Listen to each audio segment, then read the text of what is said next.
తెలంగాణ ప్రభుత్వం చేసిన శాసనం మేరకు జిల్లా గ్రంథాలయ సంస్థ హనుమకొండ జిల్లా చైర్మన్ గా పదవీ బాధ్యతలను స్వీకరిస్తూ నా ఈ అధికార బాధ్యతల నిర్వహణలో గ్రంథాలయాలే వేదికగా జిల్లా ప్రజలు రాష్ట్ర జిల్లా ప్రజల యువత మహిళల్లో జ్ఞాన వికాసం కోసం కృషి చేస్తానని నవభావనలు సృజనాత్మక ఆలోచనలతో కూడిన విద్యార్థి లోకం నిర్మాణానికి నా వంతు సహకారం అందిస్తానని అక్షరాలు పుస్తకాలే వారధిగా సైద్ధాంతిక భౌతిక పునాదులను బలంగా ఏర్పాటు చేయడం ద్వారా జ్ఞాన తెలంగాణ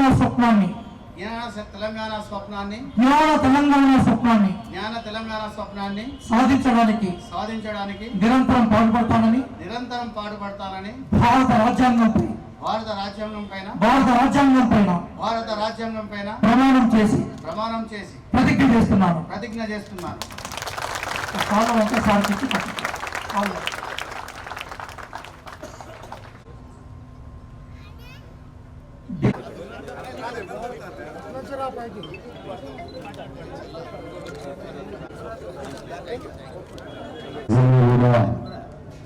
ఇలా ఎన్నో రోజుల తర్వాత మొన్న నెల కింద వచ్చిన మళ్ళీ లైబ్రరీకి వచ్చింది.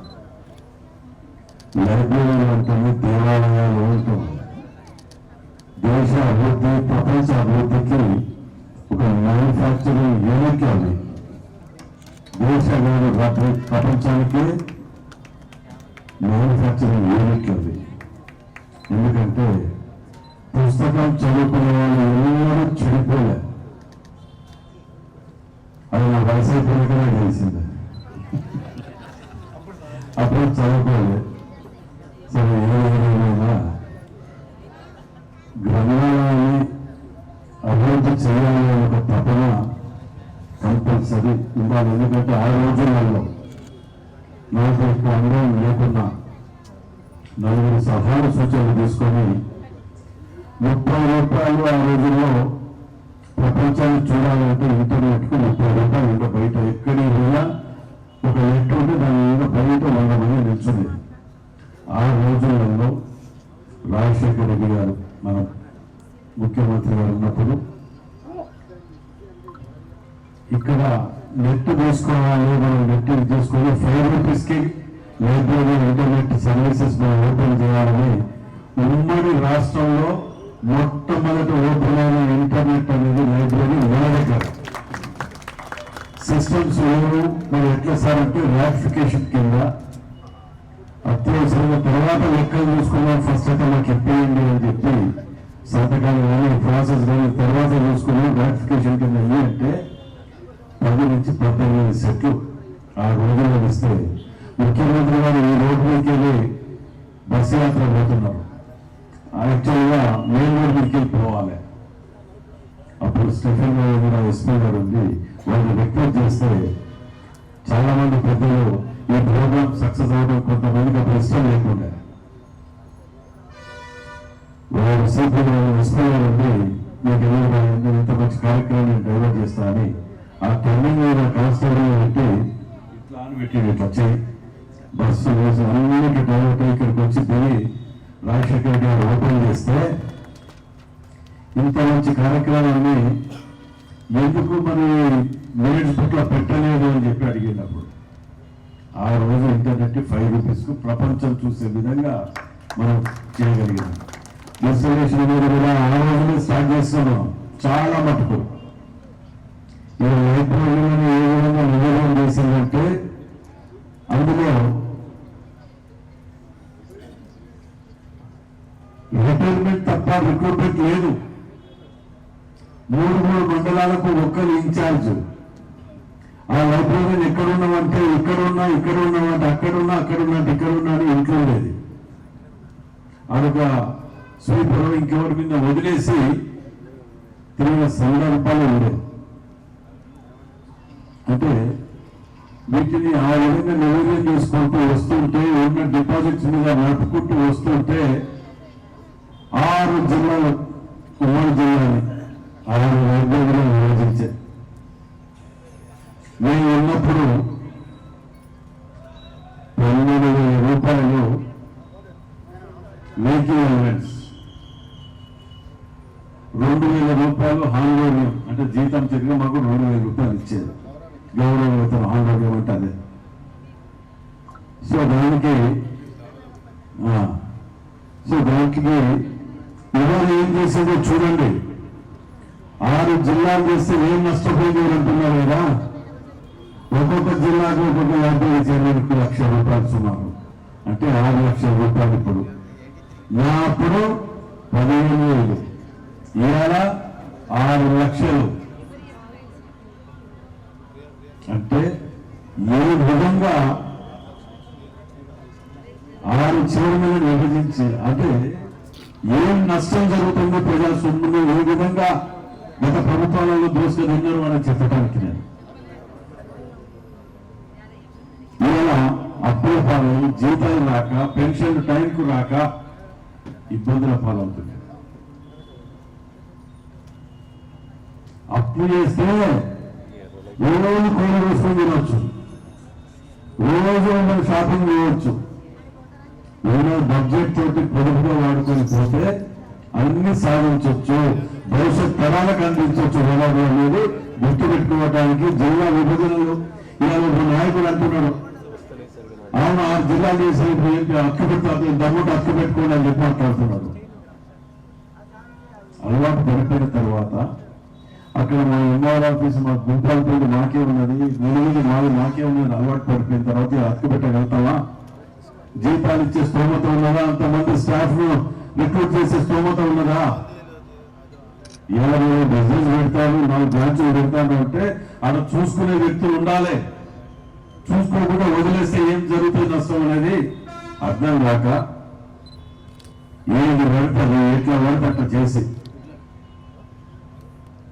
పెద్ద మనిషి తొమ్మిది కన్నా మన పాపం అర్థం తిక్కగా పనిచేసిన పెద్ద మనిషి మీద. అంటే వాస్తవాలు మీ ముందు వస్తున్నాం. ఇవన్నీ ఇవాళ వరంగల్ జిల్లాని మన ముఖ్యమంత్రి రేవంత్ రెడ్డి గారు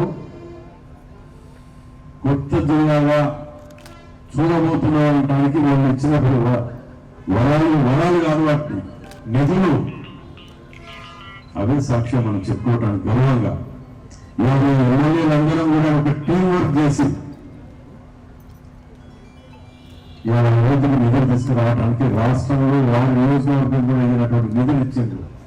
ఇవాళ లైబ్రరీలకు కూడా తప్పకుండా నిధులు వస్తాయి.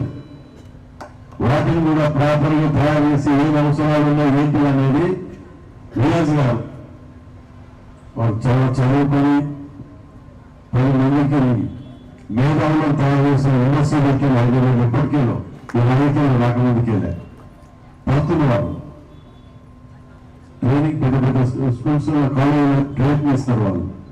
ఇవన్నీ చూసి ముఖ్యమంత్రి గారు ఈ ద్వారా గారికి ఉపయోగపడతారని చెప్పి రాష్ట్ర చైర్మన్ అవార్డు పెట్టడం జరిగింది.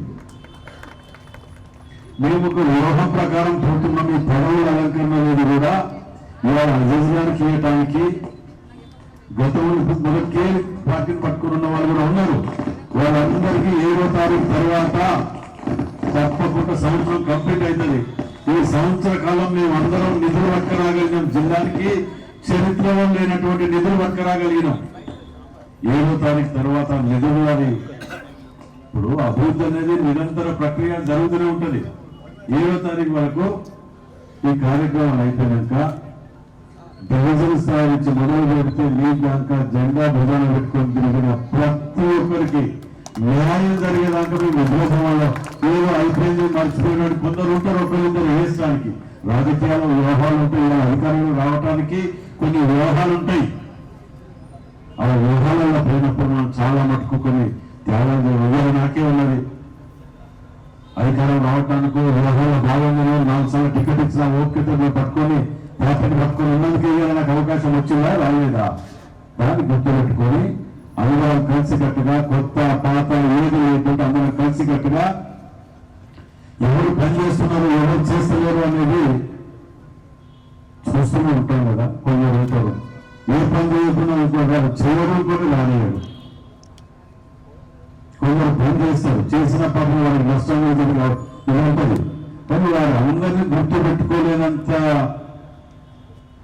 రాజకీయ అనుభవం లేక కాదు, మా పదవులు ముందు రాకపోవచ్చు. కానీ గ్రహంలోకి వచ్చినాం కాబట్టి ఎవరు ఎట్లా, ఎవరు పని చేస్తున్నారు, ఎవరు ఏం చేస్తున్నారు, ఎవరు కష్టపడుతున్నారు, కష్టపడ్డోళ్ళు ఇంట్లో కూర్చున్నా అడగకుండా వారిని తీసుకొచ్చి పన్నీళ్ళు కూర్చోబెట్టే బాధ్యత మాది. అలా ఎక్కడ అనుమానం లేదు. నేను ఎందుకు చెప్తున్నాను అంటే, నిన్న మొన్న ఒక ఇద్దరు ఉంటారు దానిలో వెళ్తున్నారు సోషల్ మీడియాలో ఎలక్షన్లప్పుడు ఆ పెట్టిన వాళ్ళని కూడా ఇక్కడి నుంచి అడుగుతున్నా కూడా, ఎలక్షన్లప్పుడు సర్వీస్ ఏంటిది, నువ్వు చేసింది ఏంటిది, అందుకే అంటే సోషల్ మీడియాలో పెడితే బాగుండదు. ఎందుకంటే మీరు పెట్టేది పార్టీకి నష్టాన్ని కలిగిస్తున్నారు. అది ఆ పద్ధతిని మార్చుకోండి. వాళ్ళు ఎవరు నాకు తెలుసు, వాళ్ళు కూడా చెప్తున్నా. నలుగురు అభివృద్ధికి కానీ నలుగురికి తోడ్పాటు అనే విధంగా నలుగురికి ఆదర్శంగా ఉండాలి. కానీ ఎంతసేపు మనకన్నా మనం పొడుచుకోవద్దు. మన కష్టం బాధ ఉంటే చెప్పండి, 24 గంటలు ఉంటున్నాం చెప్పండి, దాన్ని ఏ విధంగా పోదాం, ఎందుకు ఇది అడిగింది, ఎందుకు ఏం చేయాలనే దాని మీద చర్చించుకుందాం.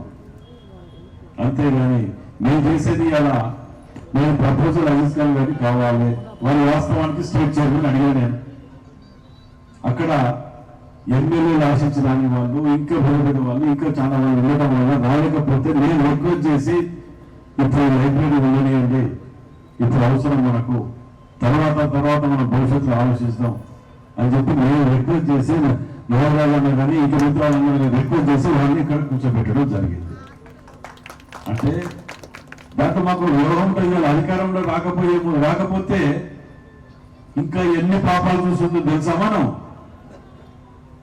ఊహించమని పాపాలు కాంగ్రెస్ కార్యకర్తలను జైల్లో పెట్టడానికి, నేను దోసుకు తినడానికి, ఎక్కడ ఏది తేడా లేకుండా నా మీదే మర్డర్ కేసులు పెట్టేటువంటి చరిత్ర వీళ్ళది. ఇలా కార్యకర్తలు ఇక్కడ వీళ్ళిద్దరు సామాన్య ప్రజల్ని ఎవరికి ఉండకపో అన్ని కబ్జాలు కూడా ఎవరు కూడా పబ్లిక్ ఆడియో కూడా మనకి ఇలా ఉండకపో. అంటే నేను ఎందుకు చెప్తున్నా ఇవన్నీ అంటే, మనందరం అధికారంలో రావడానికి, నలుగురు ప్రజాసేవ చేయడానికి, ఇలా పక్కన కట్టిన బెడ్రూమ్ నలుగురు చేయాలన్నా కానీ ఇవాళ ఎంప్లాయ్మెంట్ నిజంగా చెప్తున్నా నేను చైర్మన్ ఉన్నప్పుడు రిక్రూట్మెంట్ చేసిన ఎంప్లాయ్మెంట్ తప్ప ఇప్పటివరకు ఎంప్లాయ్మెంట్ రిక్రూట్మెంట్ లేదు. నేను ఇంకొకటి కూడా చెప్తా, ఒక ఉద్యోగం పడ్డది లైబ్రరీగా. నేను మొన్న కూడా చెప్పిన మీటింగ్ లో నారాయణ మంచిగా దీన్ని ఆ ఉద్యోగానికి అప్పుడు మంత్రులు ఎమ్మెల్యేలు సిఫార్సులు చేస్తున్నారు. ప్రెజర్ ఉన్నది ఒకటి ఉద్యోగం. ఇందులో ఒక సామాన్య ఎస్సీ కుటుంబం నుంచి వచ్చిన వ్యక్తి పొద్దుగానే శుక్రవారం రోజు మన శుక్రవారం అనుకుంటా ఇంటికి వచ్చి పొద్దుగానే వచ్చి ఏడుస్తున్నాడు. ఎందుకు ఏడుస్తున్నారు? పొద్దుగా శుక్రవారం పొద్దున ఇంటికి అంటే, సార్ నేను కూడా ఎగ్జామ్ రాసిన పాస్ అయినా సార్, ఒకటే ఉద్యోగం ఉన్నది సార్ అని బతలాడు. దానికి ఆఫీస్కి వస్తా కదా, అక్కడ మాట్లాడచ్చు కదా, ఇక్కడ ఏంటిదని చెప్పి కొద్దిగా గదిలిచ్చినట్టు మాట్లాడినా. వెళ్ళిపోయాడు. 14th నవంబర్ గ్రంథాలయ వారోత్సవాల రోజు నాకు మంచిగా గుర్తు. గ్రంథాలయంలో కూర్చున్నప్పుడు మొత్తం అందరం కూర్చున్నాం. మంత్రి గారు ఉన్నారు, సెక్రటరీ గారు ఉన్నారు, ఇక్కడ ఉన్నారు, అక్కడ ఉన్నారు.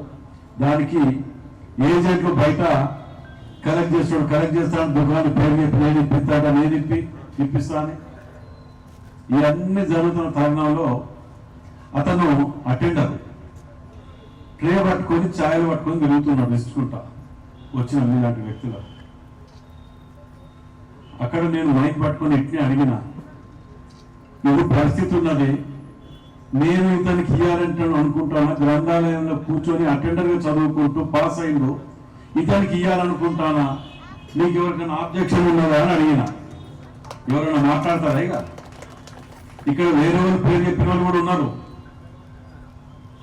పిలిచిన ఎక్కడన్నా మళ్ళీ ఎవరికైనా డబ్బులు ఇచ్చినట్టు తెలిస్తే నేను ఉద్యోగం తీసేస్తా. ఎందుకంటే ఒకరిద్దరు ఇది ఇస్తానని తెలిసి కూడా మళ్ళా వసూలు చేయడం కాక అవసరమైతే రాజేంద్ర రెడ్డి చైర్మన్ గారు కూడా అడుగుతానని చెప్పి అడిగేటోళ్ళు కూడా ఉంటారు. ఇస్తే తీసేస్తాను అందరి ముందు చెప్పి అతనికి ఆర్డర్ కాపీ ఇచ్చిన ఇలా లైబ్రరీని ఉన్నాడు అతను కూడా. ఆ రోజు ఇచ్చిన 13-14 మంది లైబ్రరీని కానీ ఇంకే పోస్టులు తప్ప ఇవాళ వరకు రిక్రూట్మెంట్ లేదు. రిటైర్ అయిపోతున్నా కొద్ది అంతరించిపోతున్నాయి లైబ్రరీలు. వాటిని కాపాడుకోవాల్సిన బాధ్యత, పెద్ద బాధ్యత ఇవాళ అజీజ్ ఖాన్ గారిపై ఉన్నది. వారు కాపాడుకుంటారని నాకు నమ్మకం ఉన్నది. ఎందుకంటే ఒక క్రమశిక్షణ కలిగిన క్రీడాకారుడు. ఇట్లా ఎన్నో ఉన్నాయి, కొన్ని ఇంటర్వ్యూలో మాట్లాడుకునేటివి ఉన్నాయి. వాటన్నిటిని చూసి దృష్టి పెట్టుకుంటాం. మేము ఏది తీసుకొచ్చినా ఏది చేసినా అందరం కలిసి ఐక్యంగా నేను ఒక ఈ చైర్మన్ కావాలంటే నేను పెడుతున్నా అంటే ఇక్కడైతే బాగుంటుంది, లేకపోతే బాగాలేదు అంటే ఆల్టర్నేట్ పేరు చూడటమే. కాబట్టి అందరూ సహకరిస్తారని చెప్పి ఆశిస్తూ రాబోయే రోజులలో అందరం కలిసి టీం వర్క్ చేసుకుంటూ, ఎందుకంటే మనం చరిత్రలో చూడలేయాలి. నిజంగా చెప్తాను, ముఖ్యమంత్రి గారికి ప్రత్యేకంగా మరొక ధన్యవాదాలు చెప్తున్నా. జీవితకాలం వరంగల్ జిల్లా ప్రజలు రుణపడి ఉంటారు. వారు ఇచ్చిన డబ్బు కానీ వనరులు ఏది కానీ అది మనం మళ్ళా ఓట్లు అడగబోయే 2-3-4 ఏళ్ళ తర్వాత ఇవన్నీ కంప్లీట్ చేసినాకనే ఓట్లు గర్వంగా అడుగుతాం. ఇవాళ అది 7వ తారీఖు రోజు సంవత్సరం కంప్లీట్ అవుతుంది. ఏమేమి తెచ్చినామని ఆధారంతో సహా మనం సెలబ్రేషన్ చేసుకుంటూ ఆ బుక్ రిలీజ్ చేద్దాం. అప్పటికైనా కనువిప్పు కలగాలి కొందరికి, అభివృద్ధి నిరోధకులు. ఎందుకంటే వాళ్ళకి ఏం పని ఉండదు.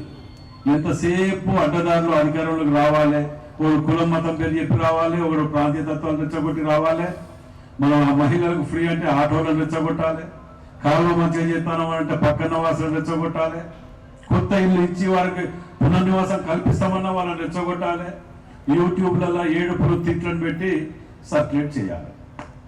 ఎంతసేపు రెచ్చగొట్టడం. వీళ్ళందరూ యాంటీ సోషల్ ఎలిమెంట్స్, వీళ్ళని అభివృద్ధి నిరోధకులు అంటారు. వీళ్ళని ఏది ఏమైనా రేపు గెలిచేది రాముడు రామకృష్ణ తెలియదు, కానీ మనం మనసుకు నచ్చిన పేరు నిలబెట్టుకునే విధంగా నేను మాత్రం ప్రయత్నం చేస్తామని చెప్పి చేస్తూ ఈ కార్యక్రమానికి వచ్చిన నాయకులకు అందరూ కూడా సెలవు తీసుకుంటాం. క్యూ న్యూస్ ఛానల్లో పనిచేయటకు అనుభవం గల సీనియర్ వీడియో ఎడిటర్స్ కావాలను సంప్రదించవలసిన నెంబర్ 8688926084. qnewsads@gmail.com ను సంప్రదించండి. లైక్ చేయండి.